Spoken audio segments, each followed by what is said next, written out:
Lepo pozdravljeni, vsi prisotni, pa tudi tisti, ki nam sledite po spletu. Na zadnjem srečanju letošnjih študijskih dnevov Draga, ki kot znano smo jih posvetili Alojzu Rebuli ob stoletnici rojstva, in to v taki obliki, da se posvečamo temam, ki so mu bile še posebej pri srcu in je od njih pisal in se izpraševal dejansko vse življenje. Med aksiomi, ki so ga opredeljevali, je bilo tudi ali predvsem slovenstvo. O svoji slovenski identiteti veliko ni razglabljal, saj mu jo je že v otroštvu izklesala prepoved vsega, kar je bilo slovenskega. Veliko pa je pisal in razmišljal o dilemah slovenstva. Na naši okrogli mizi se bomo pobliže spraševali o slovenstvu v treh Slovenijah, kot nazivamo različne kontekste, v katerih Slovenci živimo, v matici, v zamejstvu in vzdomstvu, o povezavah med nami, o naši narodni zavesti v času, ko nas skušajo vsi prepričati, da je vse fluidno, pa tudi o tem, kako so razni mejniki vplivali na naš biti Slovenci v zadnjih desetletjih. Mejniki, seveda najpomembnejši, je bil demokratizacija in pa slovenska državnost. Tri Slovenije, ena domovina, se sprašujemo z našimi sogovorniki, je naslov tej naši okrogli mizi. Trem gostom, ki so sprejeli naše vabilo, se še posebej zahvaljujem. Bili so napovedani, nekoliko jih bom predstavila. Ob meni je dr. Ignacija Fridl, ki s svojim delovanjem in tudi svojo srčnostjo pooseblja povezave med nami kot državna sekretarka na Ministrstvu za kulturo pred 2 letoma. Danes s Slovensko matico je akter našega skupnega slovenskega prostora. Sicer pa je doktorica filozofskih znanosti, dekanja Fakultete za slovenske mednarodne študije Nove univerze, je plodna publicistka, za svoje eseje in kritike je prejela tudi Stritarjevo nagrado in ukvarja se tudi z antiko, torej bi lahko bila tudi sogovornica na petkovi naši okrogli mizi. Dr. Devan Jagodic pa je direktor naše raziskovalne ustanove SLORI, Slovenski raziskovalni inštitut, že dobro desetletje, točneje od leta 2012. Je član slovenske skupnosti, ki živi v Furlaniji, Julijski krajini, torej zastopa zamejstvo. Piše o dinamikah te naše skupnosti v zadnjih desetletjih, o njeni sliki v sedanjosti. Upa si tudi s številkami na dan, kar ravno ne vsi. Pa tudi o kompleksnosti tega našega biti Slovenec tu v našem prostoru. Pogosto se oglaša v medijih, po izobrazbi je družboslovec, predmet njegovega raziskovanja, kot rečeno, so razvojni procesi na obmejnih in narodnostno mešanih območjih. Je tudi avtor številnih znanstvenih člankov in urednik knjig. Kot zadnjo pa sem Marjano Poznič pustila, ker ona je najbolj oddaleč prišla sem na naš konec. Odvetnica Marjana Poznič prihaja iz Buenos Airesa, torej iz domske Slovenije. Rodila se je v zavedni slovenski družini in zrasla v domovih politične migracije. In ker ste zelo navezani na dom, kateremu pripadate, bom rekla, da prihajaš iz Slomškovega doma, kjer je zrasla in potem tudi prevzela štafetno palico odgovornosti z naslednjimi generacijami. Tudi, kako bi rekla, po eni strani tudi nehvaležno vlogo urednice Svobodne Slovenije, časopisa, ki mislim, da je edini slovenski časopis, ki se tiska v zdomstvu. Kot rečeno, po poklicu je odvetnica in sodna tolmačka za slovenski jezik in je tudi predstavnica Slovencev iz Argentine v svetu vlade za Slovence po svetu. Med to okroglo mizo se bomo iz neke forme vikali, ampak bi se lahko tikali, ker se vsi dobro poznamo, se cenimo in tudi nekje ta okrogla miza s temi gosti tudi nekje predstavlja te srčne povezave med nami, ki niso samo institucionalne. Prvi krog posegov s predstavitvijo stanja v treh Slovenijah bi pa začela v matici in to zato, ker je, hočeš nočeš, naše najpomembnejše žarišče in še kako vpliva ali pa je z narodnostnega vidika od njega sta odvisni tudi ostali dve Sloveniji, torej zamejstvo in zdomstvo. Zato, doktor Ignacija Fridl, Slovenci smo v začetku 90-ih let prejšnjega stoletja doživeli nasmeh zgodovine, zdaj je že znana ta sintagma, ki mislim, da je Lojzeta Peterleta, je njegova. Demokratizacijo in pa samostojno državo. Slovenija je tudi že 2 desetletji del zahodnih držav, torej je v Evropski uniji. Kako so ti mejniki, predvsem ta zadnja 2 mejnika, izoblikovala matično samobitnost, narodno čutenje, ponos, kakšen narod smo in v kakšno smer se premikamo? Hvala lepa za besedo, prav lepo pozdravljeni v mojem osebnem imenu in seveda predvsem v imenu Slovenske matice. Glede na to, da mi je predana prva beseda, se seveda nemudoma sprašujem, zakaj si pravzaprav matica tako z malo kot z veliko začetnico to zasluži. Slovenska matica je res, kot je že bilo rečeno, že 160 let, letos smo praznovali rojstni dan, tista, ki povezuje Slovence ne glede na geografske koordinate, v katerih živijo. Na Slovenski matici se je delil Kozlerjev zemljevid slovenske dežele in prav tukaj smo seveda tudi izoblikovali sintagmo o enotnem slovenskem kulturnem prostoru. V tem duhu Slovenska matica seveda še danes povezuje vse akterje, tako Slovencev, ki živijo v bližini na drugi strani meje, in seveda tudi Slovence po svetu. Hkrati pa, če se prevprašujem na ta način, dati prvo besedo matici z malo besedo. Torej matici, ki pomeni domovino, tisto žarišče in stičišče, ki bi moralo biti za vse Slovence, je seveda to vprašanje, ali si to prioriteto v 21. stoletju ta matica še zasluži vsekakor na mestu.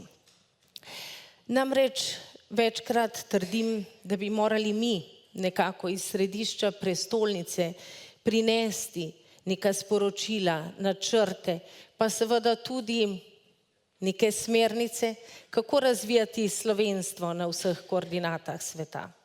A vedno znova po vseh dogodkih na Slovenski matici ugotavljam, da potrebujemo Slovence po svetu, Slovence, ki živijo v Italiji, Avstriji, na Madžarskem ali Hrvaškem, da nam prinesejo temeljno sporočilo o slovenstvu v 21. stoletju v našo matico. To je tisto sporočilo, ki ga ne morejo dati ne zakoni, ne predpisi, v kar smo predvsem po nastanku slovenske samostojne države zakoličili pojem slovenstva, slovenske kulture, znanosti, jezika in knjige. In prav to je največja nevarnost. Nevarnost, da smo prepustili tako rekoč slovenstvo zakonodaji, pravnim predpisom in vsi pričakovali, da bo seveda za to živelo samo po sebi naprej. Pa vendarle se ugotavlja, da je tisto temeljni nosilec slovenstva človek, ki ga nosi v svojem srcu. Zato mi je še toliko bolj dragoceno, da sem seveda danes tukaj v Dragi, ki je vedno poosebljala, kakor sem že nekajkrat poudarila, da je to s svojim delom in osebnostjo poosebljal tudi Boris Pahor in kakor, kot bomo videli v nadaljevanju, tudi Alojz Rebula, ki se ga na letošnji Dragi še posebej spominjamo, da je torej treba in možno ohranjati slovenstvo samo, če nosiš v srcu 3 temeljne eje. To so etos, krščanski etos, ki ga je tem prostoru seveda tisti, ki nas je izoblikoval in ki ga je Draga vedno zagovarjala, če nosiš v srcu kot eros, to je ljubezen. Ljubezen do biti, ljubezen do življenja in seveda vitalizem, ki edini ohranja nek narod živ. In hkrati, če nosiš še tretji to je etnost oziroma narodna zavest. In tega, kar v naši matici danes od vsega najbolj primanjkuje, je seveda eros. To je ljubezen do slovenstva in seveda je temeljno vprašanje, zakaj in kje smo ga v tej 30-letni zgodovini samostojne Slovenije oziroma še nekoliko več izgubili. In eros je tisti, ki ga najbolj izrazito prinašajo v naš prostor, na matico z vsakim dogodkom, vsi, ki prihajate seveda onstran državnih meja. In ko govorimo o tem, da je tudi eros poosebljal oziroma vse te tri kategorije poosebljal Alojz Rebula, mi dovolite, da preberem odlomke iz še ne objavljenega dnevnika, ki bo izšel pri Slovenski matici, v katerem je v letu 1953 razmišljal o slovenstvu. Tako si je pripravil načrt za esej o slovenstvu in si izpostavil tele točke. Prvič, številčna majhnost sredi zgodovinskih pogojenosti. Drugič, kontakt z različnimi civilizacijami. Tretjič, dva temeljna zgodovinska dogodka, pokristjanjenje in marksistična revolucija. Četrtič, značilnosti slovenske civilizacije, tu je izpostavil dve, pomanjkanje plemstva in pomanjkanje pravega meščanstva. Petič, naša kultura kot avantgarda sredi povprečnosti, pa provincializem in konformizem. Nato je kot za svoj esej o slovenstvu izpostavil še tri odločilna obdobja, to so protestantizem, Prešeren in moderna. Kot največjo harmonično osebnost si je zapisal Župančiča, najtipičnejši izraz slovenstva Cankarja in našega najbolj klasičnega genija Prešerna. In ko je tudi razmišljal že o slovenstvu, o branju Melikove ameriške Slovenije, je zapisal sledeče. Ali ni pri meni bolesten moj patriotizem? Izumiranje Slovencev v Ameriki me boli, kakor me boli naše životarjenje v Trstu. Ljubim slovenstvo. A kaj je to? Ljudje, s katerimi imamo pravka, ljudje, ki predstavljajo našo kulturo, skoraj jih ne vidim. Masa ponižnih in brezumnih. Ne, kolektivna ljubezen ni nič. Kaj je torej slovenstvo, domovina? Geografski pojem slovenske gore in reke? Morda. Ali pa samo ljubezen do tebe, tu misli svojo ljubljeno ženo, ki mi je približala marsikaj, kar bi mi bilo tuje. Ali pa je ta tako boleča ljubezen samo moj kompleks, iracionalen izrastek moje občutljivosti. Patriotizem, da bi ti samoljubil, opeval, prebujal, pričeval, čustvoval, ko bi drugi vodili blagajne, aretirali, obsojali, morili. In po 6 desetletjih se je seveda vredno vprašati, ali se lahko o slovenstvu povprašujemo na enak način, kot se je pred 6 desetletji, nekoliko več, 62 leti, spraševal Alojz Rebula. In ko na to vprašanje seveda odgovarjam, je temeljno vprašanje zastavljeno drugje. Vprašanje slovenstva je temeljno povezano z vprašanjem razumevanja naše kulture, razumevanja našega naroda. In danes se to vprašanje zastavlja v globalnem svetu na povsem drugačen način. Soočeni smo s svetom prebojenstva, ki se tako razglaša. Nemški filozof Harry Lehmann pa je v svojem delu Ideologie Maschinen wie cancel culture funktioniert. Zapisal, da je problem predvsem tem, da je družbeni angažma in seveda ideološko angažiranje po padcu komunizma seveda nikakor ni izumrlo, niti ga nismo zavrli.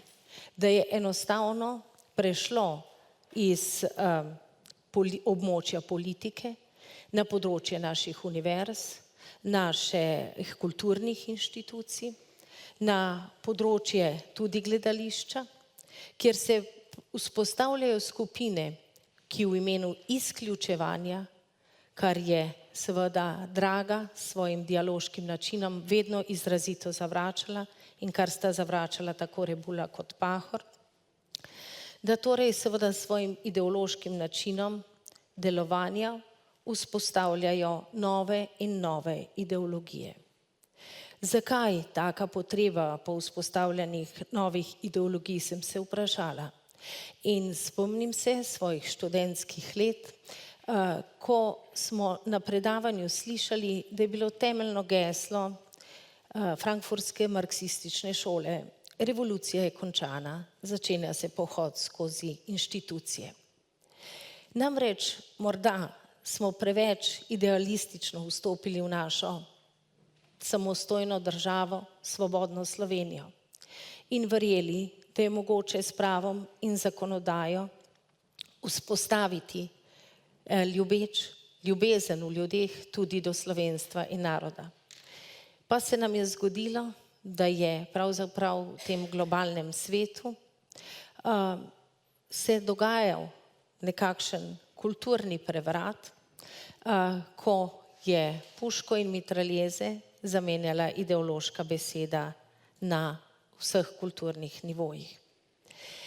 Ta boj bo zato torej še veliko težji, boj za ohranjanje slovenstva in za ohranjanje našega naroda. Zakaj, če je bila Slovenija v času nastanka Slovenske matice enotna v tem, da in tudi pravzaprav še do nedavnega, da je temelj slovenstva slovenski jezik, da je biti ponosen na svojo narodno identiteto, ker samo tako lahko tudi spoštuješ drugega ob tebi, ki je drugačen, je Slovenija danes v svoji matici globoko razcepljena. Za nekatere je namreč govoriti o slovenstvu stvar negativne oznake nacionalizem. Spominjam se, to je bil eden zadnjih telefonskih pogovorov z Borisom Pahorjem, ko me je poklical in dejal, da me kliče največji slovenski nacionalist. Seveda je to povedal z veliko grenkobo. In takrat sem pravzaprav zaznala, da se tudi ljudem, ki so preživeli tako rekoč skoraj da fizično uničenje strani ideologij, danes dogaja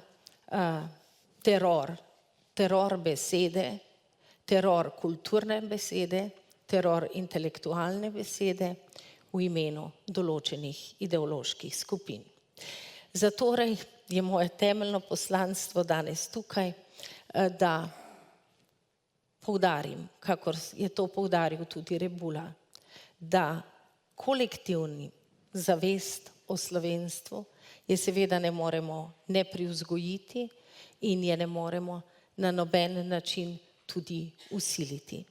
Lahko pa vsakdo med nami nosi ta temeljni eros v sebi in seveda na tak način premagujemo tudi razcepljenost, ki jo pričuje današnja slovenska matica z malo besedo in z malo začetnico. Dr. Ignacija Fridl, hvala za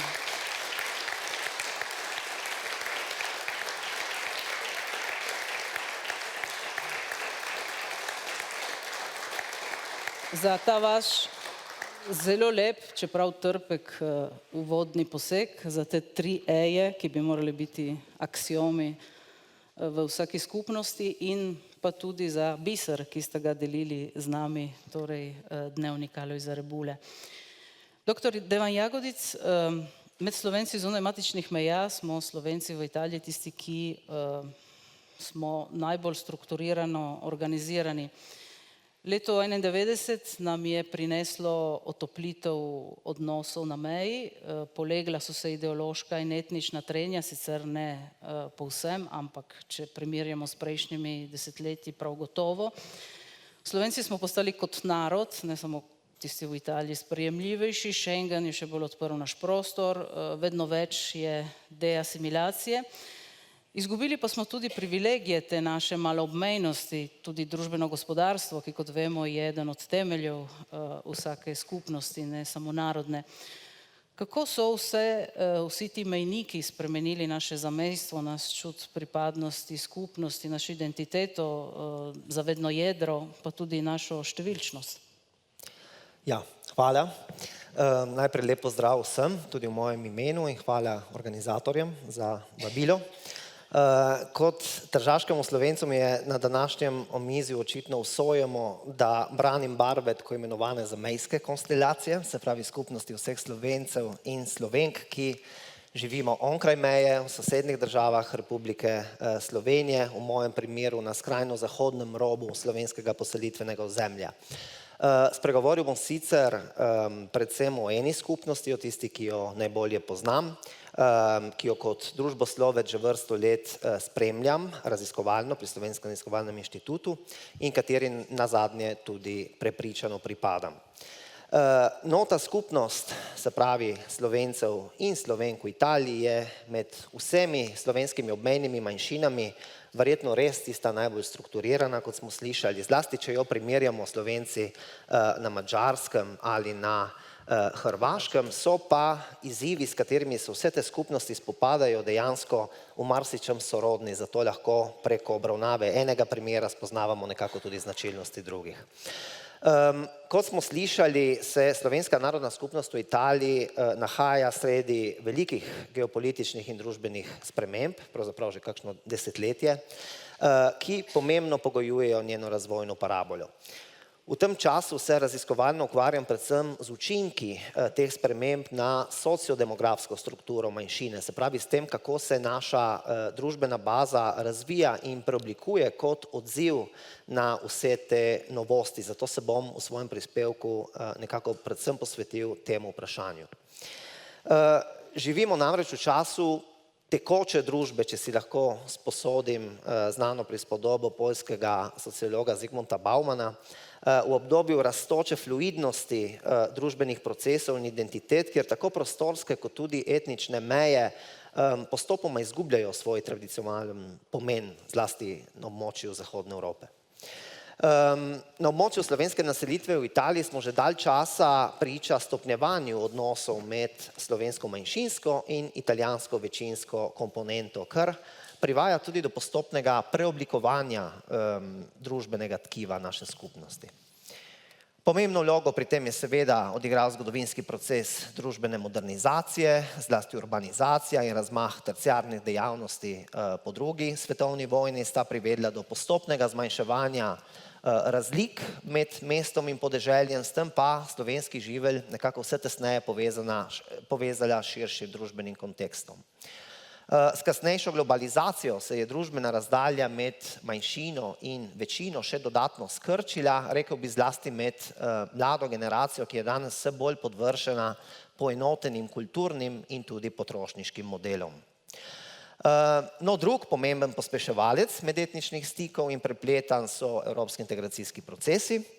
Že osamosvojitev Slovenije v 90-ih letih, posebej pa bi rekel njen kasnejši vstop v EU in v šengenski prostor so prinesli res odločno izboljšanje odnosov med slovensko in italijansko skupnostjo, ki se danes razvijajo v znamenju dokaj mirnega in sproščenega sobivanja, s kakimi izjemami, ja, seveda. Med večinskim narodom se je začelo tudi stopnjevati zanimanje za slovenski jezik, ker je takrat pravzaprav bila neka novost, ne? O čemer priča zlasti porast vpisovanja otrok iz italijanskih družin v manjšinske vrtce in šole, ki je še danes, bi rekel, povsem aktualen in tudi zaznaven. Za razliko od preteklosti se v nekdaj homogena slovenska okolja nekako redno vključujejo tudi pripadniki italijanske večinske skupnosti, kar po eni strani nekako prispeva k demografski krepitvi ključnih manjšinskih dejavnikov, po drugi pa tudi recimo razkraja tradicionalno narodnostno podobo skupnosti. Znotraj samega jedra manjšine smo priča nastajanju novih okolij kulturnega in jezikovnega stikanja, kjer se intenzivnost odnosov med večino in manjšino še naprej stopnjuje, tradicionalne posebnosti obeh skupin pa rahljajo in medsebojno kontaminirajo. Tipičen primer teh prepletanj so mešani zakoni, nekoč prisotni predvsem na urbanih območjih, danes že zelo razširjeni tudi na podeželju, kjer je slovenska skupnost najbolj kompaktno naseljena. Od tod tudi razmah sestavljenih oblik večplastnih oziroma hibridnih identitet, ki so izraz sočasne pripadnosti dvema ali več različnim skupinam. No in rezultat vseh teh prepletanj je nekako nek pravi mozaik različnih identitetnih in jezikovnih položajev, pri katerih ima slovenski element večjo ali manjšo težo. Narodnostno zavednejšim okoljem se pridružujejo tudi razne sive ali mavrične cone, odvisno pač kako hočemo na nje gledati, ki jih lahko bolj ali manj upravičeno uvrščamo v manjšinsko družbeno strukturo. No in kdo smo torej danes Slovenci oziroma Slovenke v Italiji? Kako se znotraj te heterogene slike tudi tipološko razvrščamo glede na različno intenzivne vezi, ki jih imamo s slovenskim elementom? Kolikšna pa je naša okvirna demografska teža, ne glede na to, da mi je bilo postavljeno to vprašanje? Te odgovore smo skušali poiskati z javnomnenjsko raziskavo, ki jo je Slovenski raziskovalni inštitut izpeljal v zimskem času med letoma 2021 in 2022, o kateri sem pred kratkim dokaj obširno poročal v tedenski rubriki Primorskega dnevnika Zrcalo skupnosti. No, na anketo je takrat odgovarjalo kar 2500 polnoletnih prebivalcev obmejnega območja, kjer je slovenska skupnost tradicionalno naseljena. Statistična reprezentativnost vzorca pa je omogočila posplošitev izsledkov na celotno referenčno populacijo. No in kaj smo s to raziskavo nekako ugotovili novega?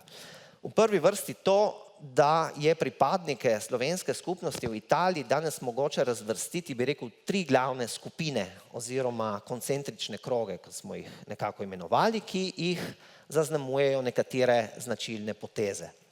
No, prva izmed teh je tako imenovano trdo jedro manjšine, se pravi njen najbolj ozaveščen del, ki dobro vlada slovenski jezik, ga redno uporablja v družini in tudi v drugih okoljih, se praviloma istoveti izključno slovensko identiteto in se tudi aktivno vključuje v manjšinsko družbeno življenje.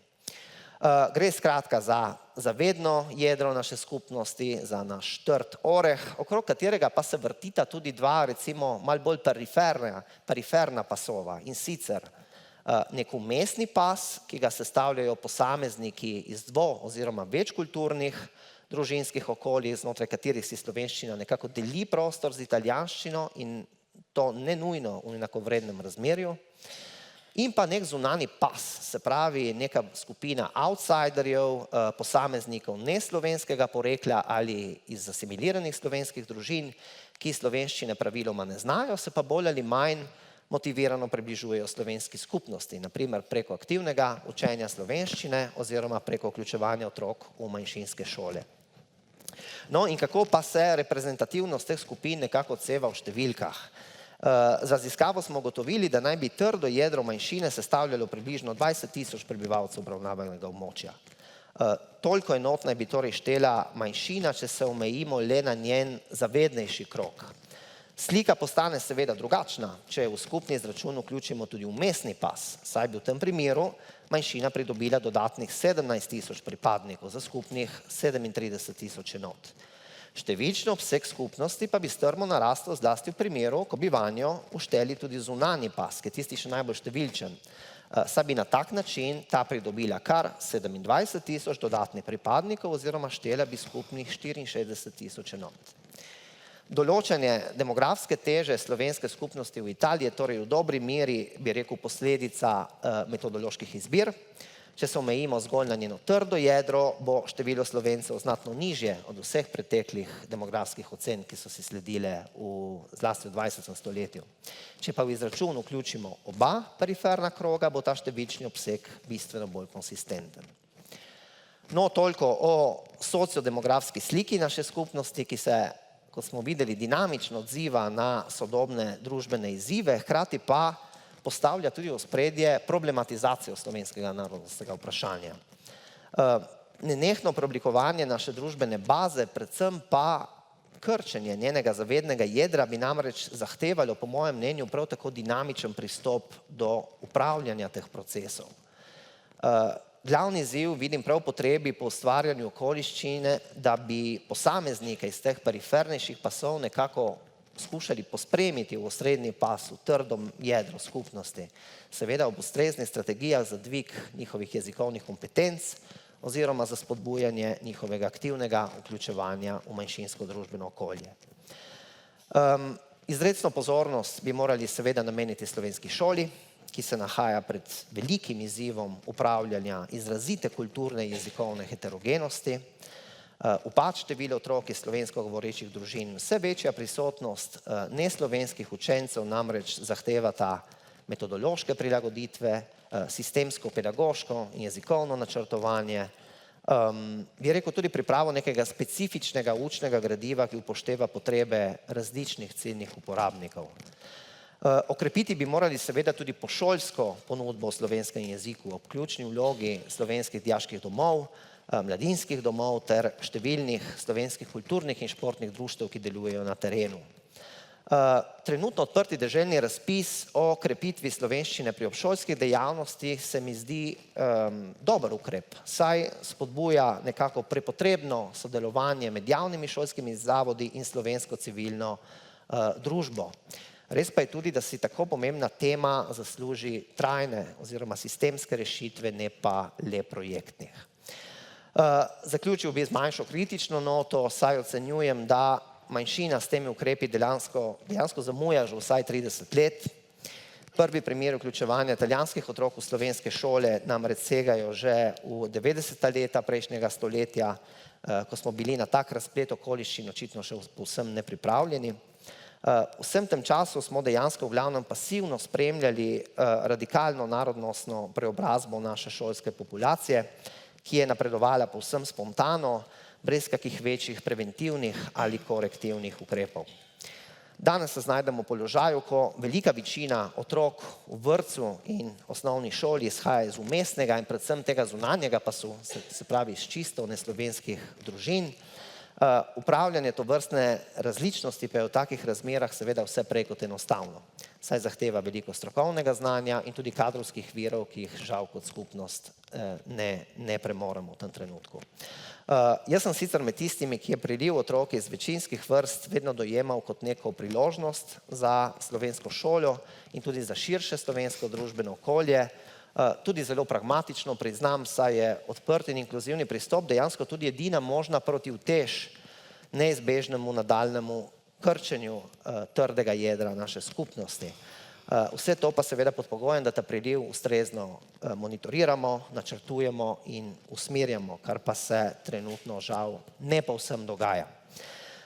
Lahko bi torej sklenil, da smo skupnost, ki se v svoji družbeni bazi zelo hitro in dinamično prilagaja spremembam, pri recimo oblikovanju ustreznih razvojnih politik pa smo malenkost bolj statični in morda malo manj učinkoviti.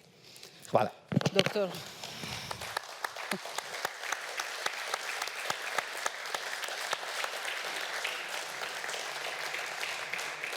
Doktor Jadovdic, hvala za to zelo stvarno analizo. Sicer tisti, ki to naše zamejstvo živimo, marsikaj nam zveni zelo domače, tudi to, da zamujamo, to ponavljamo sicer že nekaj desetletij in vsako leto ponavljam, ampak smo vedno tam. Glavni problem verjetno je tudi ta, da na naših vodilnih mestih so samo zastopniki zavednega jedra, medtem ko ne črpamo iz drugih dveh krogov, o katerih ste pobliže spregovorili. Sedaj pa poglejmo vzdomstvo, odvetnica Marjana Poznič. Intelektualna elita, ki je zapustila domovino leta 1945, je pod Južnim križem ohranjala ne le slovenstvo, ampak je nadaljevala tudi slovensko demokratično zahodno misel, literaturo, kulturo. Samostojna in demokratična Slovenija je bila sen in cilj delovanja Slovencev v Argentini, tudi Slovencev v Argentini. In ko se je uresničil ta sen, se je odprla pot v Slovenijo za vas na vseh področjih, tudi selitev ali vračanje, kot pravite, še za generacije, ki so rojene že v Argentini. Kako je vse to vplivalo na vaše slovenstvo? Je mogoče upočasnilo vašo asimilacijo, je olajšalo vaše delo na narodnem polju? Predstavite nam, povejte nam, kako je na vašem koncu. Prav najprej in lep pozdrav vsem, ki ste danes prišli na to srečanje, in želim se zahvaliti Društvu slovenskih izobražencev, da smo Slovenci, potomci seljencev ali Slovenci v svetu, kot nas danes, mislim, zelo posrečeno imenujejo, spet prisotni na tem srečanju, na Dragi, ki je vse skozi bila pozorna na nas. Tudi v času, ko smo bili v slami Sloveniji nekako prepovedana beseda. Torej, hvala lepa. Naj tudi povem, da sem sama članica ali del slovenske politične skupnosti, recimo potomcev slovenskih političnih emigrantov iz leta 1945, ki pa seveda niso edini Slovenci, ki žive v svetu danes. To se pravi, so v Argentini Slovenci, ki so že veliko prej odšli iz Slovenije iz različnih razlogov, in drugod po svetu tudi žive Slovenci. To se pravi, je malo težko, da bi lahko res zastopala ali predstavljala vse te Slovence po svetu. Torej upoštevajte vse, kar povem, kot predvsem bom govorila o tem, kar se dogaja v slovenski skupnosti v Argentini. Res je, v tistem žalostnem letu 1945 Slovenijo zapustila elita. Zakaj je to nekaj posebnega? Običajni emigrant, ki zapusti neko državo, je oseba, ki v tisti državi nekaj manjka. Ki tista država ni sposobna zadostiti kakšnih potreb, ki jih ima. To so lahko, recimo, običajno so bile gospodarske. V Argentini, ki je država priseljencev, poznamo predvsem španske in italijanske emigrante, danes že njihove potomce. In to so bili najrevnejši ljudje iz svojih krajev in tudi najmanj izobraženi.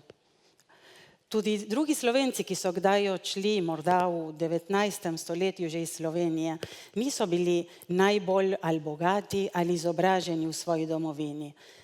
V tem se je emigracija iz leta 1945 razlikovala. Odšli so univerzitetni ljudje, že v tistem času, ljudje z univerzitetno izobrazbo, ljudje, ki so tukaj zapustili res veliko premoženje, bili so morda podjetniki, sploh neka elita. Zakaj je to pomembno? Ker to nam razloži, s tem lahko razumemo veliko tega, kar se je potem dogajalo s to emigracijo. Nekateri jo radi imenujejo čudež. Mi nismo tako zadovoljni s to znako, ker smo prepričani, da vsaka stvar, ki se je zgodila, je enostavno sad in posledica nekega dela, truda, in se ni zgodila zaradi kakšne nadnaravne danosti, ampak je samo posledica trdega dela. In ta čudež pa tudi pogojuje za naprej. Kaj pa, če ni vse tako bleščeče? Kaj pa naredimo s težavami, če smo čudež? Torej, ta elita je predno je šla v Argentino, nekaj let skupaj živela v taboriščih. In že v tistih taboriščih se je začelo nekaj dogajati. Po komaj nekaj tednih so ti ljudje imeli šole za otroke. To ne bi mogla šteti kot nekaj normalnega za druge ljudi. To je bilo že res nekaj izjemnega. Med njimi je bilo tudi nekaj politikov, ki so se morali zapustiti Slovenijo iz povsem logičnih razlogov, ko je v Sloveniji zavladala različna politična opcija kot to, ki so jo oni predstavljali. In to nas pelje na vaše vprašanje, glede tega želje, sanj o samostojni Sloveniji, ali bolje rečeno o demokratični Sloveniji. Zakaj?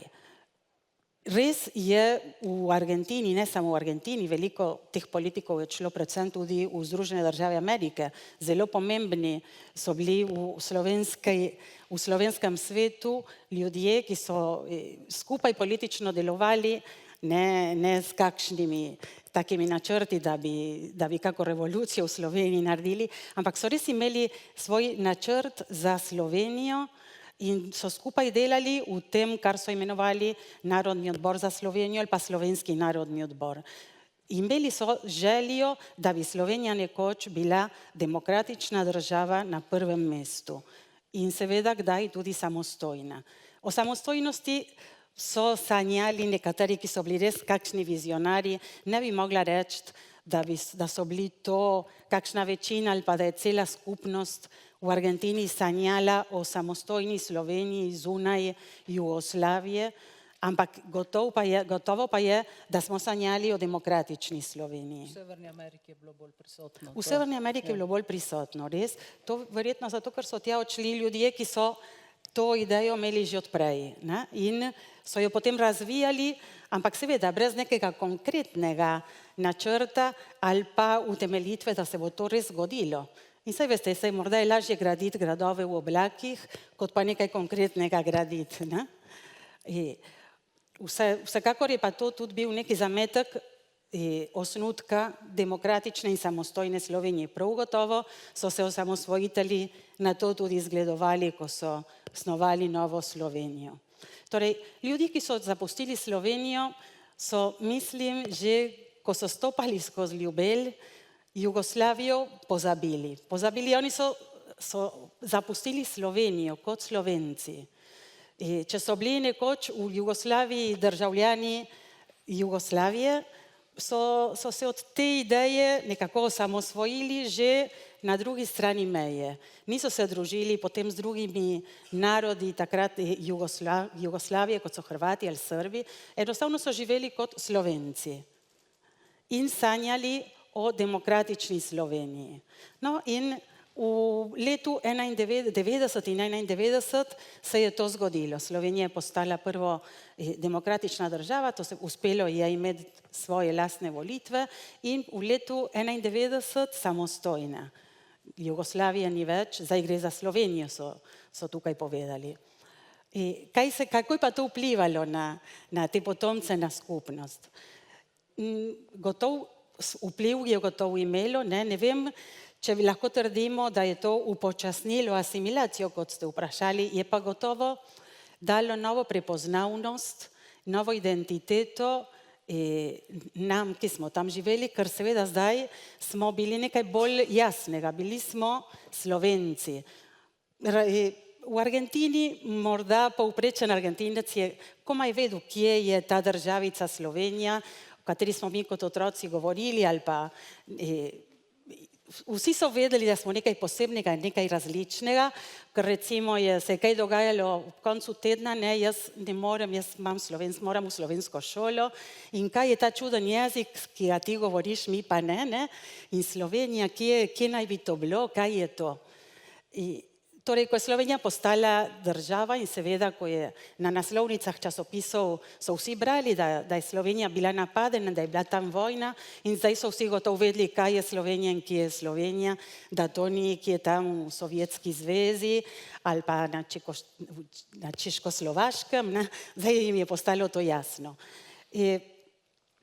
Torej, naša identiteta je bila bolje definirana, bolje opredeljena s tem, Seveda je to postalo ljudem, vsaj v Argentini, še toliko bolj jasno, ko je Slovenija kvalificirala za nogometni mundial. To je pač, šele takrat jim je postalo, mislim, do konca jasno, odkot prihajajo naši predniki. Torej, vloga športnikov pri prepoznavnosti Slovenije velja. Ja, ne samo v smučanju in kolesarstvu, ampak... Ne, smučarjev pri nas ne poznajo, nogomet pa ja. Za naš del sveta, ja. Tako je.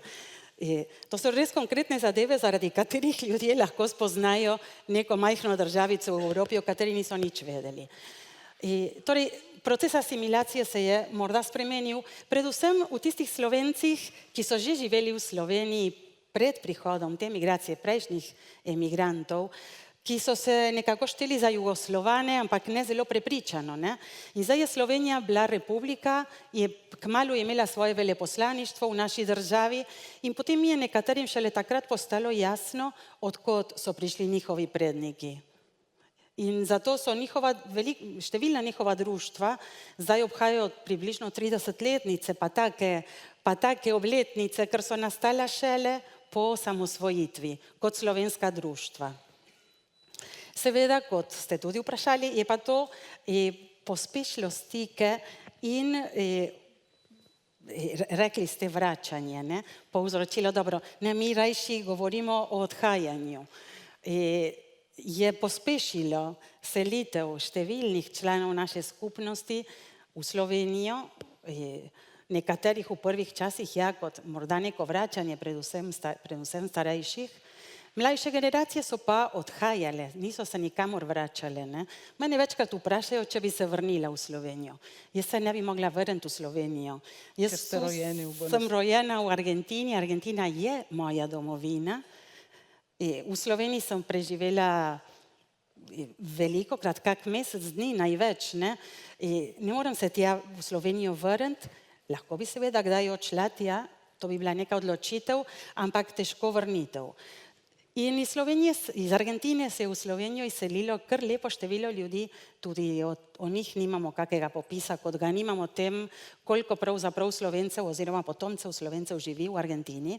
Vam posodimo Devana. Ja, saj sem že zapisala, da bo pomagal pri tem delu. Boste imeli tudi vi te kroge za vedno jedro in teh drugih. Tako je, ampak zdaj iz neke majhne skupnosti, ki recimo, da ima nekaj tisoč pripadnikov, koliko nas pač je, odide recimo 500 ali 1000 ljudi. In dobro, skupnost kot taka se tega veseli, pa morda tudi ne toliko, ne?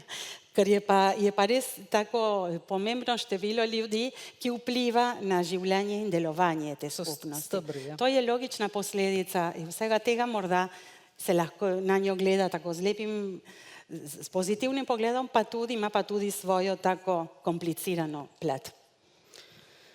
Hvala, odvetnica Marjana Poznič, za ta pogled.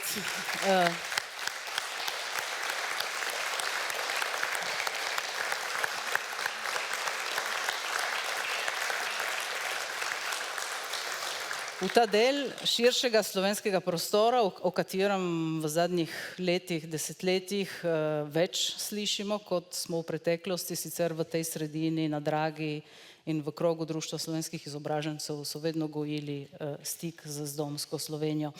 Sedaj pa bi prišli prav na vprašanje po tej prvi predstavitveni sliki o tem, koliko je prisotno to, o čemer danes govorimo, torej povezave med nami, koliko je prisoten v vsaki od treh Sloveniji prav domet treh Slovenij. In začeli bi pri nas v zamejstvu, v Furlanijevljski krajini, dr. Jagodic.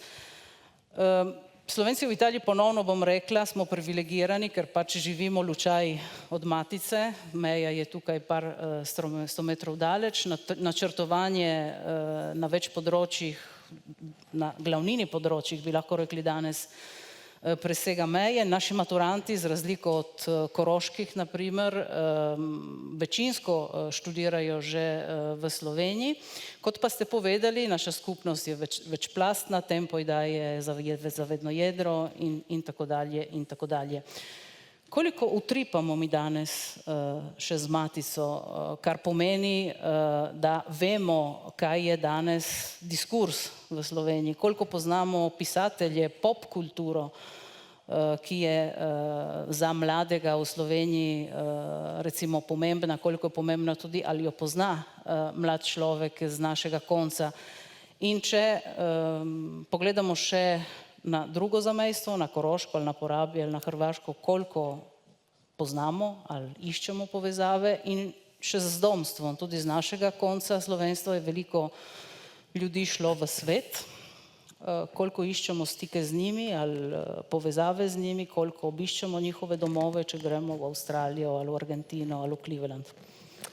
Ja, morda bi začel z odnosom, ki ga Slovenci v Italiji imamo svojo matično domovino, z Republiko Slovenijo. Vsi vemo, da je dokončna postavitev meje med Italijo in Jugoslavijo po drugi svetovni vojni pač pomembno zaznamovala te odnose, saj je takrat prišlo do nagle delitve med matičnim okoljem in skupnostjo, ki je ostala čez mejo.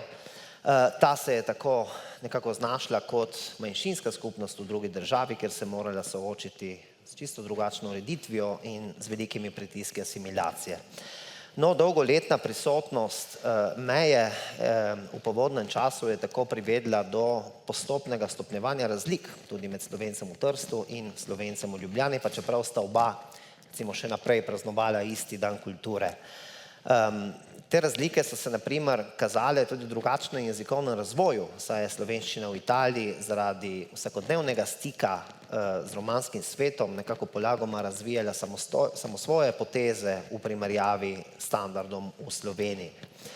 Življenje v drugi državi pa ni vplivalo, bi rekel, samo na razvoj jezika, temveč tudi na kulturne vzorce, na vrednote, na obnašanje, na številne druge značilnosti, po katerih so se pripadniki manjšine nekako vse bolj približevali, kot smo prej videli, so državljanom italijanske narodnosti, sočasno pa se nekako vse bolj oddaljevali od sonarodnjakov onkraj meje. Zanimivo je spremljati dinamiko odnosa mladih Slovencev in Slovenk v Italiji do matične države skozi raziskave, ki so nastali v okviru našega inštituta v zadnjih 30 letih. In tu imamo v mislih predvsem longitudinalno raziskovalno delo kolegice psihologinje dr. Suzane Pertot, ki je z uporabo projektivnih testov nekako preverjala občutek narodnostne oziroma prostorske pripadnosti naših dijakov slovenskih šol v Trstu, v treh različnih časovnih presledkih, in sicer leta 1990, leta 2000 in leta 2012. No, pri prvem preverjanju, ki je potekalo leta 1990, torej pred osamosvojitvijo Slovenije, je raziskava nekje potrdila to hipotezo o precejšnji razdalji med Slovenci iz Italije in rojaki iz Matice. Tržaški dijaki so takrat posebej poudarjali značilno identiteto zamejca, ki smo jo tu živeči Slovenci nekako postopoma usvojili v povojnem obdobju, tudi nekako željo, da bi se na tak način razlikovali od Slovencev, ki živijo onkraj meje. Leta 2000 je avtorica raziskavo ponovila, in sicer z namenom ugotavljanja morebitnih razlik 10 let po razpadu Jugoslavije oziroma po nastanku Republike Slovenije. Zanimivo je, da je med anketiranimi takrat zabeležila še večjo distanco do vrstnikov iz Matice, kot jo je leta 1990, čemur je ponudila tudi neko ideološko interpretacijo, češ da je del tržaških Slovencev takrat še imel določene zadržke do novonastale samostojne slovenske države, zlasti tisti, ki so takrat simpatizirali z nekdanjo Jugoslavijo. No, isti projektivni test je Pertotova zadnjič ponovila leta 2012, tokrat z namenom ugotavljanja morebitnih odstopanj 8 let po vstopu Slovenije v evropski prostor oziroma 5 let od ukinitve državne meje. No, in tudi tokrat, kljub vsem pomembnim učinkom teh epohalnih dogodkov, vsaj z mojega zornega kota, začenši z odpravo fizičnih pregrad med sosednjima državama, raziskava ni pokazala nekih bistvenih odstopanj v primerjavi z zadnjo izvedbo. Tako da na podlagi naših empiričnih evidenc lahko sklepamo, da so osamosvojitev Slovenije in evropski integracijski procesi bolj malo prispevali recimo k udejanjanju načela skupnega slovenskega kulturnega prostora. Ravno nasprotno, raziskava iz leta 2012 je pokazala, da se med slovensko mladino v Italiji močno širi regionalna identiteta, ki poudarja svoj zamejski ali pa manjšinski status kot element diferenciacije od matičnega družbenega okolja. Širijo pa se obenem, kot sem prej povedal, tudi večplastne ali hibridne identitete kot rezultat prepletanj med slovenskimi in italijanskimi kulturnimi elementi. No, s tem seveda ne moremo reči, da občutek narodnostne povezanosti z matičnim okoljem med nami izginja. V zavednem jedru skupnosti ga nekateri še vedno močno čutimo in smo slovensko državo tesno povezani. Lepo število naših mladih namreč študira v Sloveniji, ne po naših podatkih se za slovenske univerze odloča vsak drugi zamejski študent. Veliko jih v Sloveniji tudi dela, ne nazadnje, veliko jih v Sloveniji stanuje, mnogi se tudi odločajo za pridobitev slovenskega državljanstva. Sploh pa ima slovenska komponenta obmejnega območja Furlanije, Julijske krajine tudi še vedno veliko več funkcionalnih in čustvenih vezi s Slovenijo, kot jih ima recimo večinski del prebivalstva, kot izhaja tudi iz naših raziskav. Kljub temu pa, sodeč po naših raziskavah, zlasti mlade generacije Slovenci v Italiji izražajo večjo bližino italijanskim kulturnim prvinam kot pa slovenskim. Prav tako pa jih tudi večina že ocenjuje, da italijanski knjižni jezik na primer bolj obvlada kot slovenskega. In to je po mojem mnenju malo zaskrbljujoče. In vse to kaže tudi na določeno krizo koncepta skupnega slovenskega kulturnega prostora, za katero se moramo spraševati, če je tudi sploh morda že zaživel nekdaj. Dolžan sem odgovoriti še na zadnji dve vprašanji. Zamejstvo in zdomstvo. Kolikšne so povezave pripadnikov skupnosti z drugimi zamejstvi oziroma zdomstvom. Tu nekih zanesljivih odgovorov žal nimam, ker sem svoje ocene in stališča namreč navajen podkrepiti z empiričnimi dokazami, ampak v svojih raziskavah se nisem še ukvarjal s tem vprašanjem, zato se boste morali zadovoljiti z mojimi osebnimi vtisi. Ti moram reči, da morda niso posebej spodbudni, saj z izjemo že ustaljenih družinskih ali prijateljskih vezi med Slovenci, ki so ostali v matičnem okolju in tistimi, ki so se izselili iz tujino oziroma z njihovimi pokonci, osebno ne zaznavam kakih večjih novih povezav. Morda se motim in upam, da me boste demantirali. Prav tako ne zaznavam kakih posebnih vezi v zadnjih časih med Slovenci, ki živijo v različnih sosednjih državah Republike Slovenije. Ti odnosi se namreč ohranijo predvsem na strogo institucionalni ravni, kot je prav seveda. Še te pa v zadnjih časih morda malo nekoliko pogrešamo v primerjavi s preteklostjo. Spominjam se, ko je nekoč delovala slovenska manjšinska koordinacija, na primer Slomak, ki je že vrsto let, menda je njegovo delovanje zamrznjeno. Obstaja pa, vsaj kar mi je znano, ta koordinacija slovenskih kmečkih stanovskih organizacij, ki menda je zasedala tudi zadnjič še prejšnji teden. Tako da nasplošno se mi zdi, da je povezanost manjšin morda malo skromnejša, kot je bila nekoč. Če pa povsem iskren, moram priznati, da je že sama slovenska skupnost v Italiji verjetno v svoji notranji družbeni dinamiki malo manj povezana, tudi kot je bila v preteklosti. Zlasti v post-covidnem času zaznavam med nami malo večjo mero utrujenosti, apatičnosti, morda kakih pokrajinskih in tudi drugih vrtičkarskih interesov. Sploh pa pogrešam neko skupno razvojno vizijo prihodnosti za slovensko skupnost od Milj vse do Kanalske doline. Tako da morda postajamo malo razdrobljena manjšina, ki vse manj razmišlja kot enotna organizirana družbena tvorba, kot pa bi moralo biti. O razvojnih perspektivah naše skupnosti danes pravzaprav tudi manj razpravljamo, manj javno razpravljamo, tako v časopisju, kot tudi na javnih prireditvah. Mislim, da si je treba to priznati, zato tudi pozdravljam iniciative, kot je današnja, kot je Draga, ki spodbujajo kritično refleksijo in tudi medsebojno konfrontacijo o temah, ki nas opredeljujejo kot skupnost. Verjetno bi potrebovali vsaj eno Drago na mesec, ne vem pa, koliko se organizatorji bi se s tem predlogom strinjali, ker vem, da je zelo obremenjujoče. Hvala. Hvala, Dejan, oziroma doktor Jagodic, oprostite, moram vikati. Ostajamo zunaj meja Republike Slovenije, odvetnica Marjana Poznič. Vaša skupnost je bila do pred kratkim stigmatizirana. Vi povezav z matico niste imeli oziroma z matično državo ni bilo. Če pa listamo po vaših tekstih, po vaših zbornikih, bomo videli, da ste tudi v najtežjih letih in desetletjih ohranjali stike z nekaterimi posamezniki in v zamejstvu in tudi v matici. Kako danes sodelujete s slovensko ambasado? Kaj je pomenil obisk Boruta Pahorja ali pa vsakokratnega ministra za Slovence v zamejstvu in po svetu? Kako čutite pa povezavo z zamejstvom in koliko je prisotna ta potreba po povezovanju s Slovenci, ki za vas živijo na drugem koncu sveta? Torej, izseljenec je oseba, ki živi v drugem okolju, ne živi v slovenskem okolju. Vse, kar je slovenskega, za nas poteka na domačem domu ali pa v slovenskem skupnem domu. Zunaj tega smo pa čisto v drugem okolju, v drugem jeziku, v drugi kulturi. In pri tem poudarim drugi jezik, druga kultura, ne tuji jezik, tuja kultura, ker nam to že dolgo ni. Ne?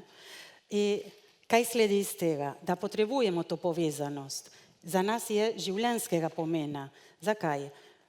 Danost narodne identitete je nekaj, kar nas povezuje s skupino, s glavnino naroda.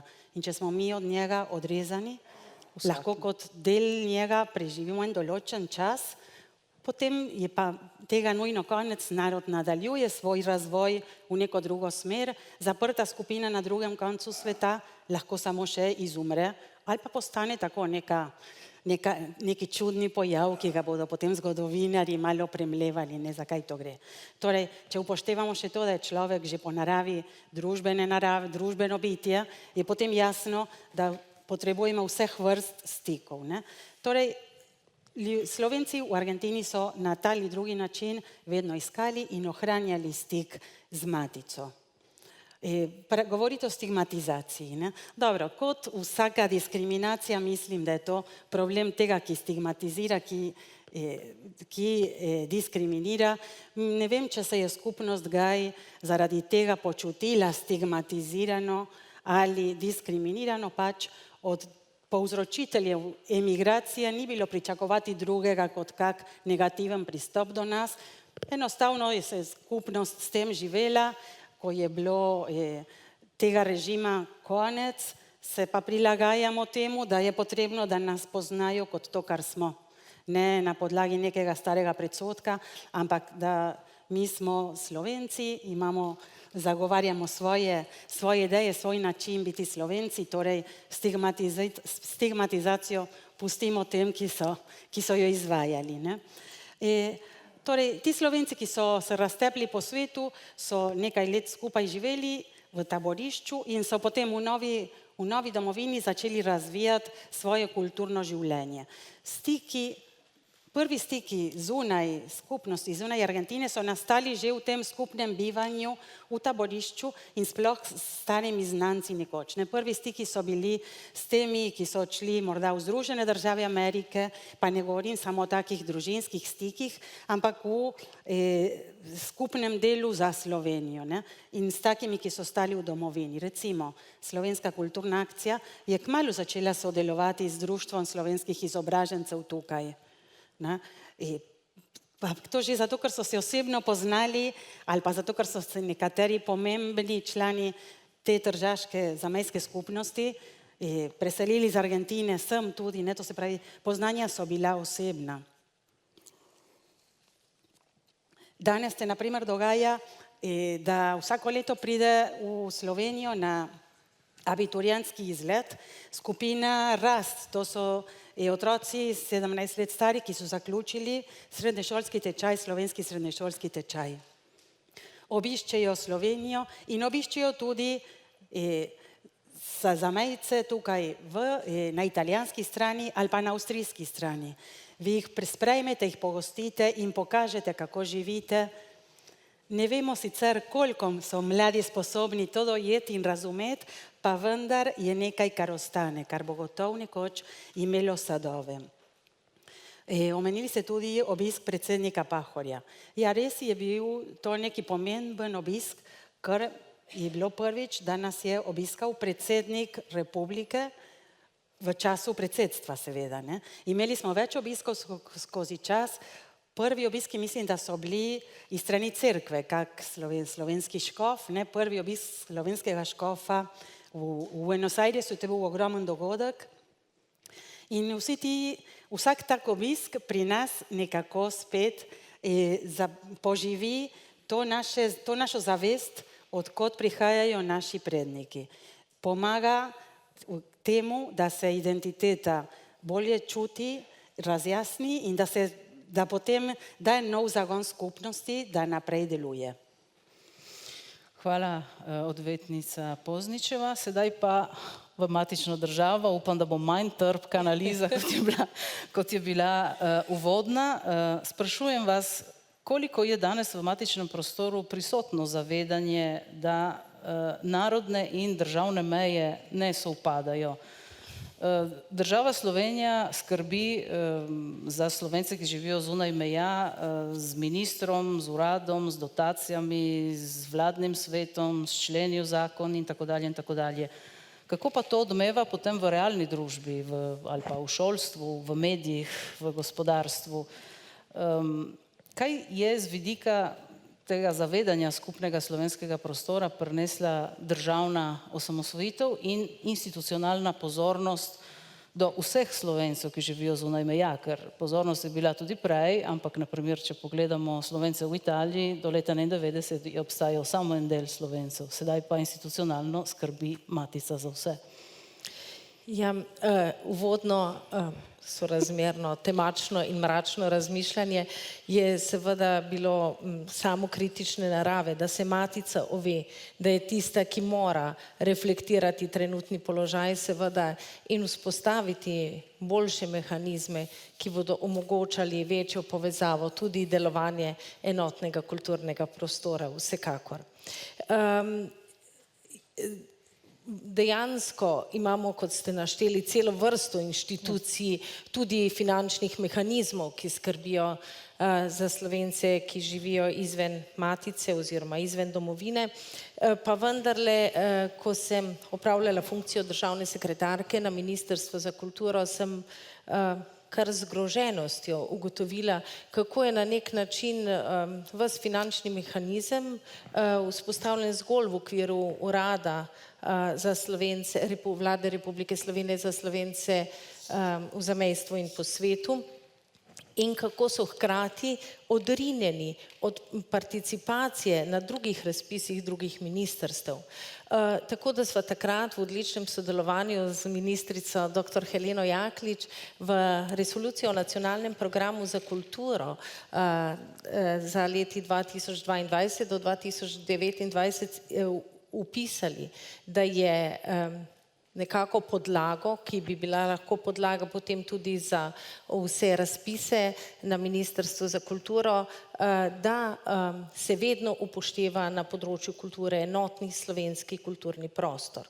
Žal je ta vlada seveda to resolucijo že preklicala in vzpostavila novo, kjer so seveda Slovenci izven matice znova upisani samo pod določeno točko tega nacionalnega programa.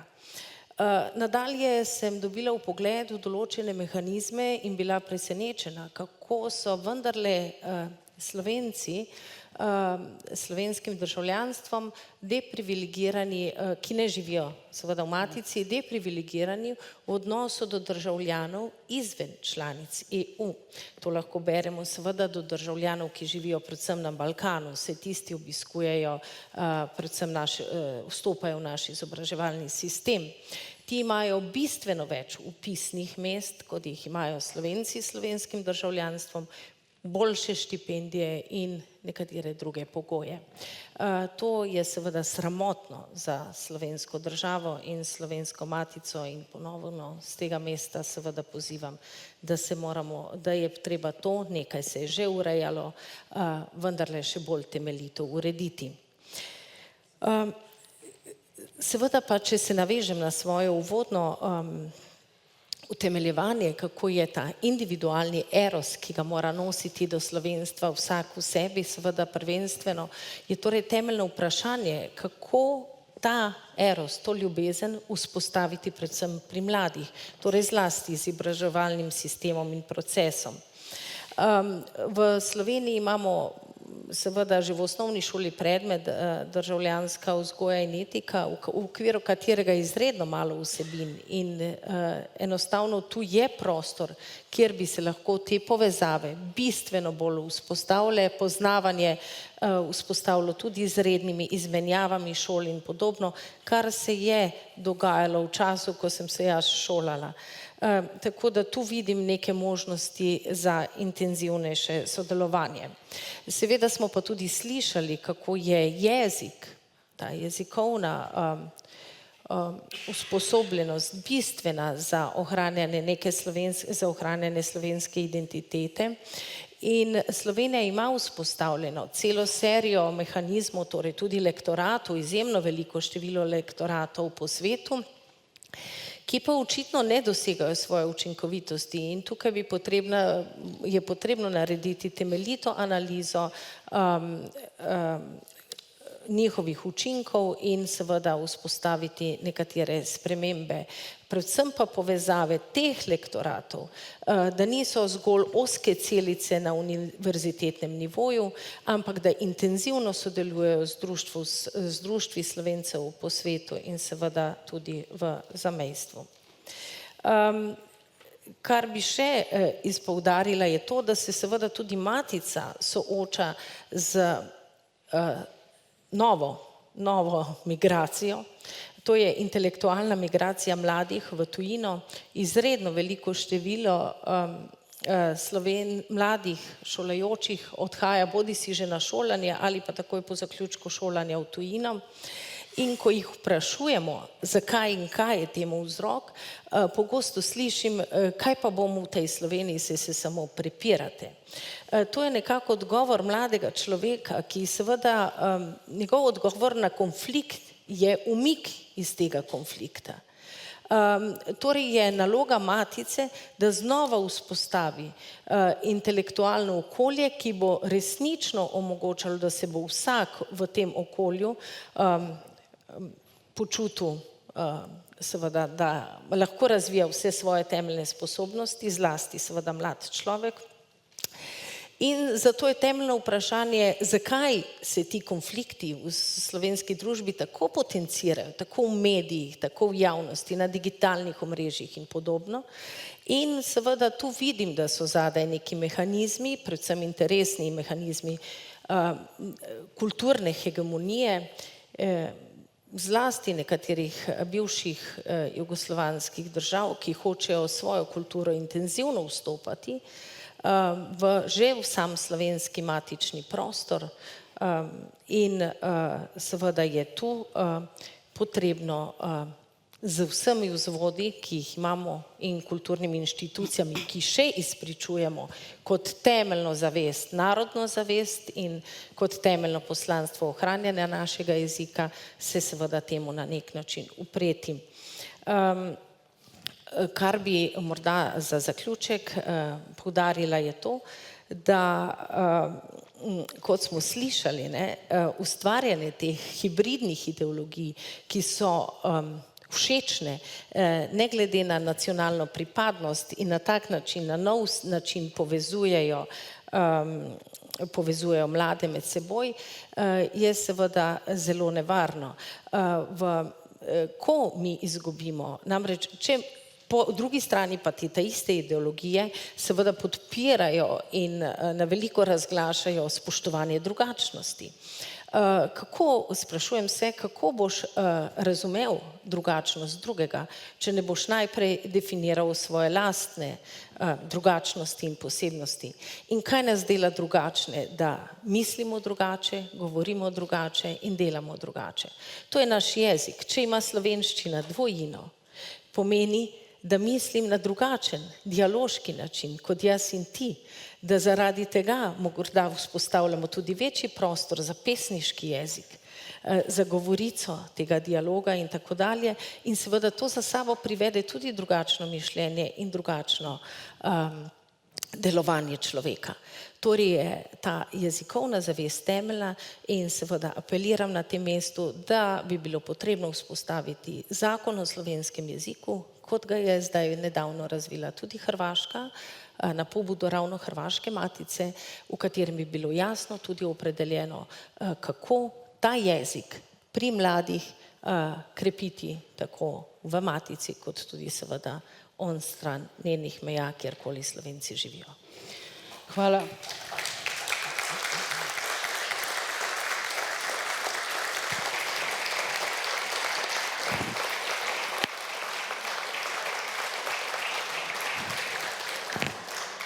Zdaj jaz nisem suverena, ker se je iztekel čas, ki je bil nam namenjen. Lahko še en krog krajših vprašanj, dopustiš, predsednik? Dobro. Naslednje vprašanje, ki je skupno recimo za vse, ampak v različnih deklinacijah, pač, ker izhajamo iz različnih kontekstov. Mogoče bi začeli z vami, doktor Jagodic.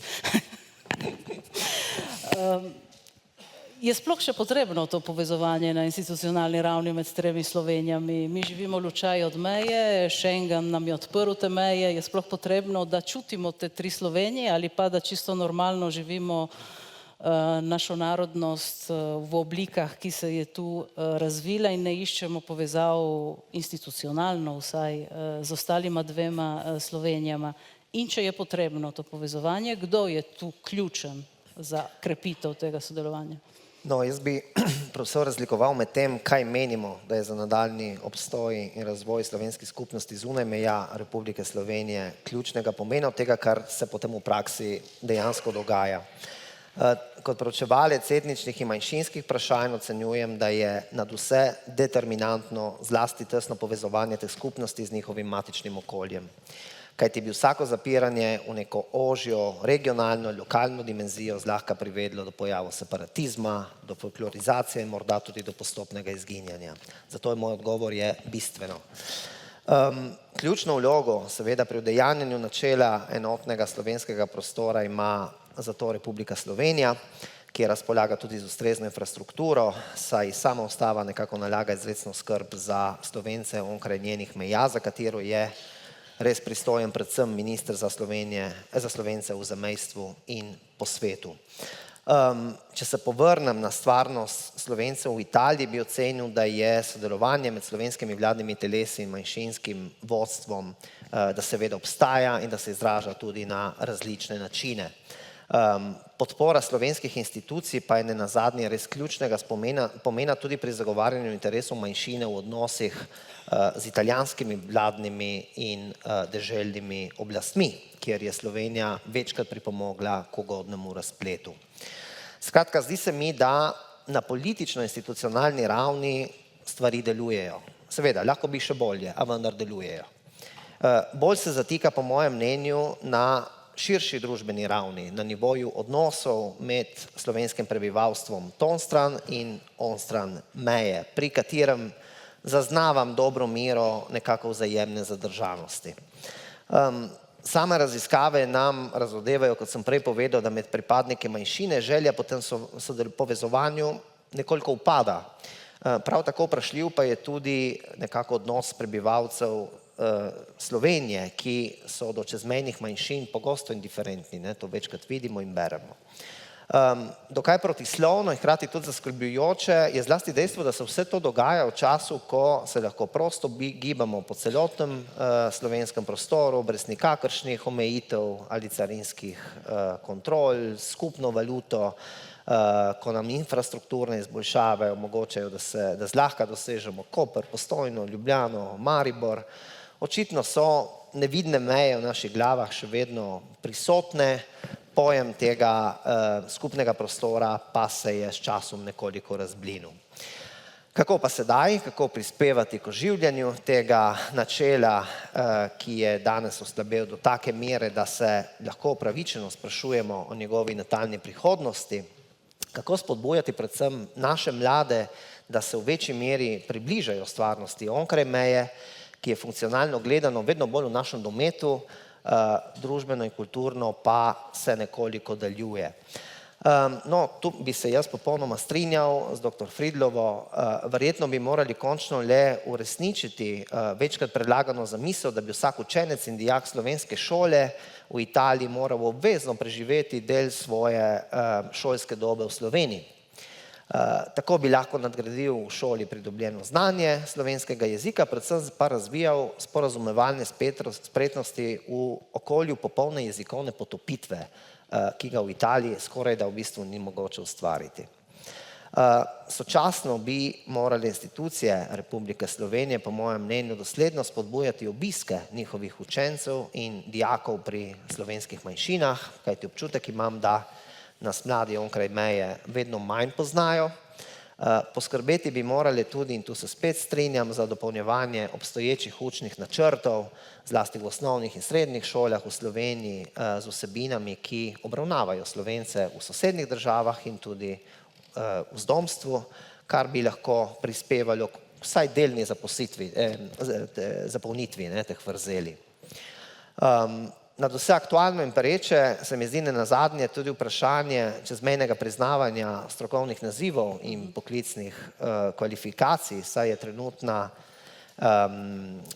trenutna nekako kompleksnost postopkov povsem neprijazna do zamejskih študentov, ki se izobražujejo v Sloveniji ali se nameravajo tam izobraževati na slovenskih univerzah.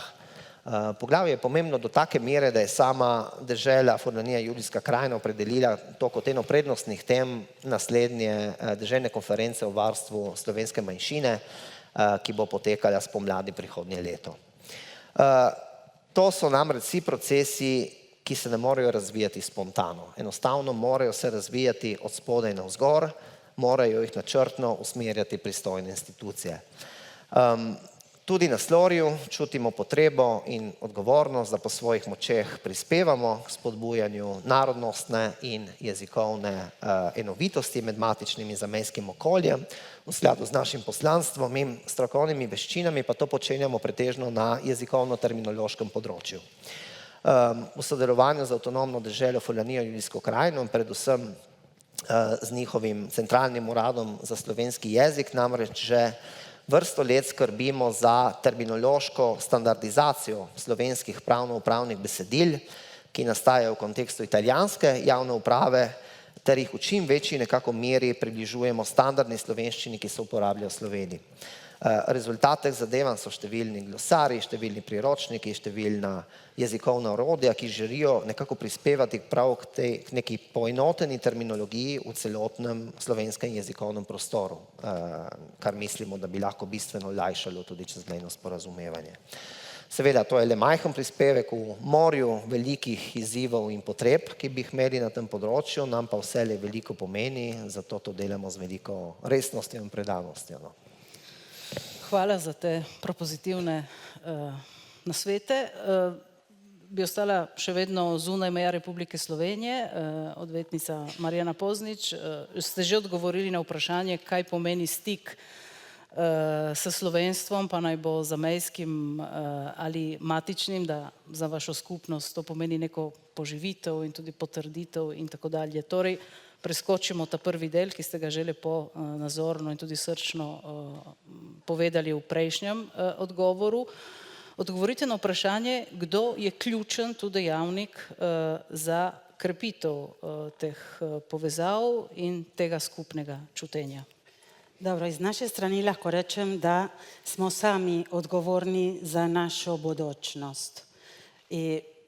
Seveda je stik z matico Slovenijo pomemben, dobimo podporo, postane nam jasno, odkot prihajajo naši predniki, dobimo eno novo luč v sedanje dogajanje v Sloveniji, ampak potrebno je, da sami sebi razjasnimo, kdo smo, odkot prihajamo, kam gremo, zakaj se še naprej ukvarjamo s tem, da smo Slovenci.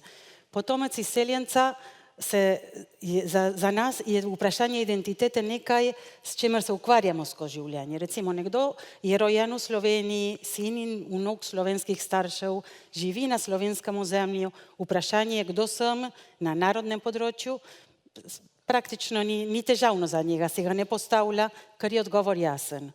Pri nas je to drugačno in mislim, da prva težava, ki jo imamo, je, da si že zdaj kar en lep čas tega vprašanja ne zastavljamo in ne iščemo novih odgovorov. Morda smo ostali v tistem času, ko so prvi priseljenci naše emigracije prišli v Argentino in smo potem postavili neko teorijo, da so pač po narodnosti Slovenci in postajajo počasi argentinski državljani.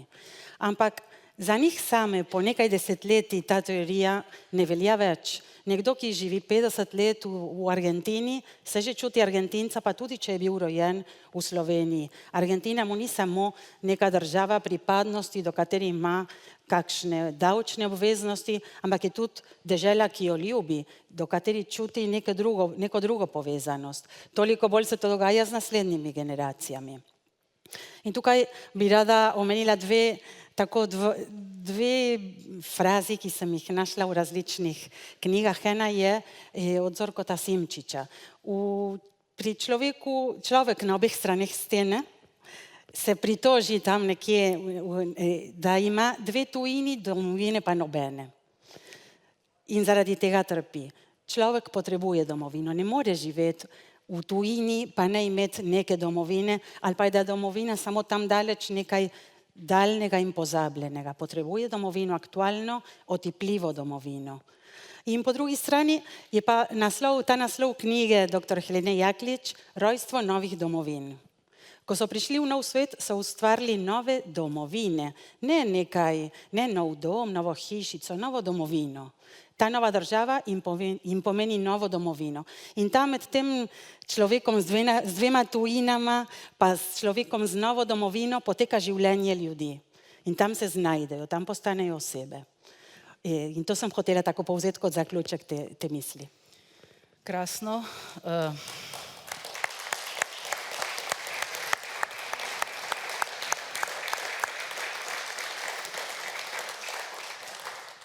Doktor Fridlova, veliko ste povedali že, oziroma odgovorili na vprašanje, ki sem ga sedaj nameravala postaviti. Sedaj vam postavim nekoliko drugače. To, kar je sedaj doktor Pozničeva povedala, je čisti eros. Tisti eros, o katerem ste vi prej govorili. Kako spodbuditi ta eros v matičnem narodu? Vsekakor je najprej treba seveda v matičnem narodu prebuditi vedenje o tem, da seveda za mejami naše države živijo Slovenci, ki čutijo enako. Moramo se zavedati, kako zelo pomemben je bil ta prostor za demokratizacijo Slovenije. Mi smo bili na nek način ujetniki hude ideologije. In nismo bili seznanjeni ne s poboji in literatura je v Slovenijo prihajala tako rekoč iz vaših prostorov. In zato je toliko bolj pomembno, da tudi danes nadaljujemo z izdajanjem teh knjig ali pa z izdajanjem ali pa tudi s kulturnimi dogodki, ki seveda govorijo o drugačnosti in doživljanju drugačnosti drugega pogleda na Slovenijo kot tisto, ki jo živimo mi vsak dan za mejami. Tako da ta stik za ohranjanje erosa je izredno pomemben in mehanizme sva tako rekoč že naštela. Seveda je pa temeljno največji problem seveda matične Slovenije so digitalni mediji, informacije, ki jih širijo in seveda dostopnost do teh informacij. Če vas vsakodnevno bombardirajo z prepričanjem, da je govoriti o slovenstvu in slovenskem narodu tako rekoč ideološko, negativno dejanje, ki izključuje druge in drugačne, se seveda od tega odmikaš sam. Tako da med ljudi je treba prinesti sporočilo o tem, kako težko smo pridobili suvereno in samostojno državo. Predstavljajte si, prihajam iz Slovenske matice, ki je stara 160 let in bila ustanovljena zato, ker pred 150 leti nismo imeli ne svoje univerze, ne Akademije znanosti in umetnosti, nismo imeli niti slovenskega znanstvenega jezika. Bila je ustanovljena zato, da so se začeli izdajati učbeniki v slovenščini. Torej samo 150 let nazaj je bilo to dejstvo. In ko bomo prinesli med mlade in med ljudi to sporočilo in sporočilo o tem, koliko generacij je moralo preživeti trpke in hude izkušnje življenja za to, da bi to slovenstvo ohranili, mislim, da se bo tudi v mladih prebudila ta iskrica erosa. Zato je seveda po mojem tako srečanje, podobna srečanja in seveda vsaka knjiga, ki o tem govori in pričuje in vsako kulturno dejanje, ki to dela tako zelo pomembno.